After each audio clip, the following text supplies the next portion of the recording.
Kabar duka datang dari keluarga Wakil Presiden RI Ma'ruf Amin. Pasalnya, sang menantu Muhammad Rapsel Ali meninggal dunia pada Minggu 9 April pagi. Muhammad Rapsel meninggal dunia di usia menginjak ke-51 tahun.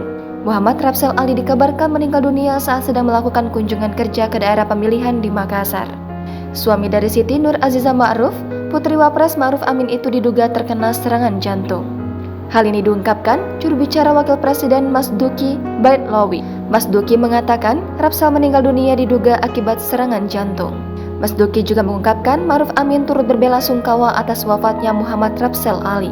Kabar duka ini juga telah dikonfirmasi pihak keluarga, yakni saudara almarhum Muhammad Basri Ali. Diketahui sebelumnya Muhammad Rapsel Ali adalah suami dari Siti Nur Aziza Ma'ruf, putri Wakil Presiden RI Ma'ruf Amin. Muhammad Rapsel Ali juga merupakan kader Partai Nasdem di Komisi 6 DPR RI.